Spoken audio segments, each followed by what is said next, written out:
Hello. Here I am again saying good morning to you, and I hope your morning starts out nice and bright. And I guess you're wondering why this got a cracked up screen, but you'll find out as I go into my story. Okay, somebody look. Be sure, be true to yourself. Know thyself. I can't be you. You can't be me. I have to be me. I have to be myself. I can't please nobody. I have to try to please myself. If I'm going to get along in life, Lord have mercy, we are all different. And so we act accordingly. You know, we were raised different. We have different thoughts and everything like that. So we act accordingly. Sometimes I forget well, all that I'm being taught. And I try to live the way you want me to live, do the things that you could do. And I can't do them. But I be trying just to be your friend, to have somebody to hang out with. But you can't do what I do, and I can't do what you do. Because one day, this girl from my job asked me to go to this club with her in Brooklyn. It's called Pumpkins. And I live in Manhattan. I met her. The kids were away at summer camp. And I said, okay, I'll go to Pumpkins with you. And they had a band there. They had like a doo-wop group there singing, So we was over there listening to some music and stuff like that. Now well, I could drink maybe one or two drinks at the most, like a Tom Collins, one of those like a cocktail, one of those girly girl drinks, with a cherry on top or something like that. But she could drink. She could drink. They say she was like a pig with no veins. She could. A lot of men would take her out because she had huge hips, and a lot of men would want to take her out because they figured they could get her high and take advantage of her. So whenever they would ask her to go out, she said okay. And they were out there drinking and drinking. The man then got drunk, and she had to put him in a cab and send him home. Then she got in the cab and went home.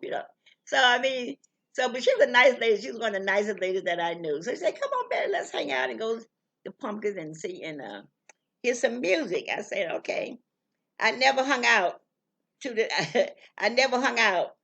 So this day, when the children went sleepaway summer camp, and I was at Wood and didn't have a reason to go home, I said, "Okay." I was smaller then, and people thought I was cute. They almost had me thinking it too. I was 105. Now, I was never a drinker. Nobody in my family drinks except my dad, and he had that homemade liquor back in Alabama. But my mother didn't drink, my sisters didn't drink, none of us drank. You didn't smoke either. one or two of the most, one or two at most of a girly drink with the cherry on top, like a Tom Collins. Mm. Then it was all over for me. But this girl I was with was a drinker. People tell me she could outdrink any man. Men men took her out to make her drunk so they could take advantage of her, but she had to put them in a taxi and go home by herself.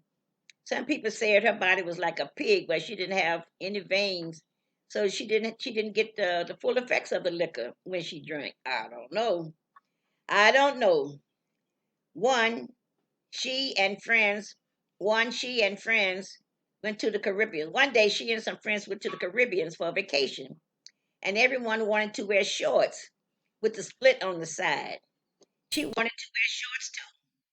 So she put on her shorts with the big split on the side and stopped traffic everywhere because she had huge hips. I mean, they were huge, bigger than you ever did see. Yeah. And she went, people couldn't believe all the hips and thighs coming from those shorts. They would she would walk, stop, and shake when she walked and stopped. Men were whistling, woo, woo, woo, and howling like a dog. The police had to tell them to move along. I'm surprised they didn't tell her to put on a wrap on because of all the excitement that she was causing with those shorts with them great big old hips. I mean, I wish I had a picture to show you. She had some huge hips. But she had a right also to be cool like the other ladies. We were at this club in Brooklyn. We were at this club in Brooklyn. It's called Pumpkin. Yeah, Pumpkin. Listen to the entertainment there when someone started sending drinks to our table. We asked the waitress who was sending all these drinks. She would not tell us. So my girlfriend was drinking them as they was coming. I had one. It took me a long time to get on that one. Then I was trying to do a second, and the man kept sending drinks over. I had a table full of drinks. I tried to drink them, but I got drunk. Boy, I got drunk sitting there like a fool. And I had $500 in my pocket. I was dressed so cute. I thought I was cute, in my little 105 pounds. Okay, kept drinking. Okay, but I got drunk and felt like I was going to pass out. But my girlfriend kept drinking like nothing was wrong. Finally, a big fat man from the 600-pound club, finally, a big fat man from the bar wobbled over to our table to try and talk to us.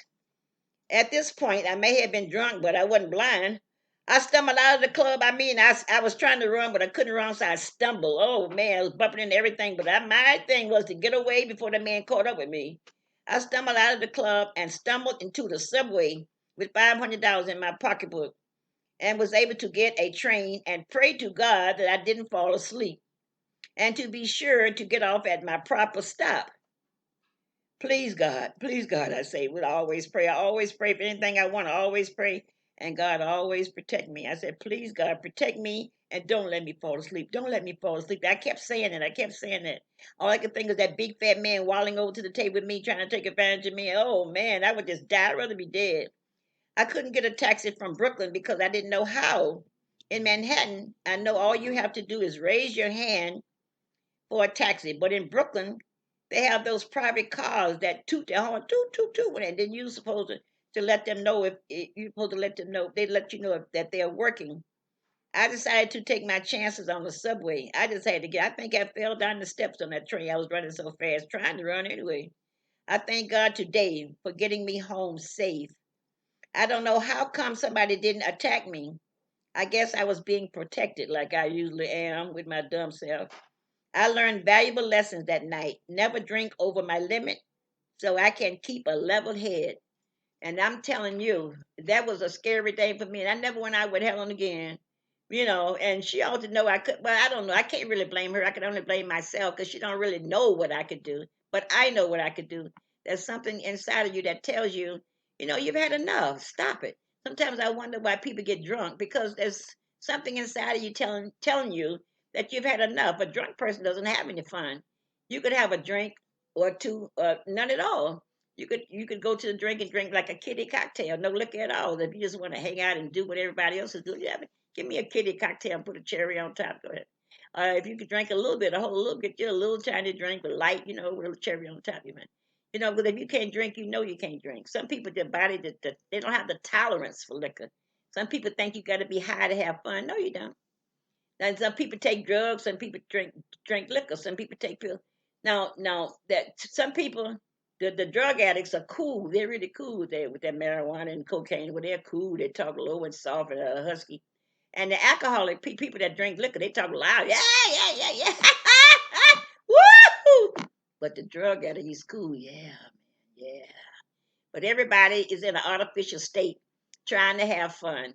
But the best fun you could have is not taking anything, just being yourself. Just being yourself. If you hear people talking, like sometimes you go to a comedy club, people want to get drunk for the comedian come out there on the stage. They drunk by the time, yeah, they start drinking. Now, when the time for the comedian come out there, they already over the top. So everything is funny. And if it's not funny, they probably put a card out there and laugh at this, and you're out there laughing with it anyway. But anyway, when something is funny, nobody has to tell you to laugh. It's going to automatically come from you that this is a funny joke, and I'm going to laugh at that. I can't help myself. But that's what they go out to the comedy club to try to say things to make you laugh. But the true laughter is like when you're talking to somebody, if you hear somebody talking, they're not conscientious of nobody around them. They're just telling you a story. And believe me, sometimes the stories are so funny, they're not telling you the story. But when you hear it, you start to laughing because it's funny. It's naturally funny. Nobody getting paid. Nobody's on stage. They just telling you something that they experienced, and then they're telling you their reaction to it. And believe me, that's the fun. I remember Steve Harvey said one time the funniest things that he could hear years ago. He used to go out to the garage when his father had company over, and they would get behind the barn and they would just start telling tales, one after the other, tales or experiences or whatever. And he said he would want to laugh, but he couldn't let his father know he was listening because his father would beat the fool out of it. Years ago, he used to beat your children, for the thing, but you can't do it now because the children call the police on you. But years ago, the mother and the father go out there and get that switcher, get that belt or ironing cord. They would beat you. They would beat you. I don't think It wasn't an excessive that they didn't love you. They loved you. They loved you to death. But they just want you to do what they told you to do because they just want the best for you, and people didn't understand that. But if they look back on it, because they got all these spoiled behind kids out here, can't nobody do nothing with them. Some of them they need a whipping. Pow, pow, somebody need a whipping. So, okay. This is the last story I'm going to tell you today, but now you see why I have the broken mirrors there because I'm like wobbly trying to get home. Oh my God, God, please let me get home.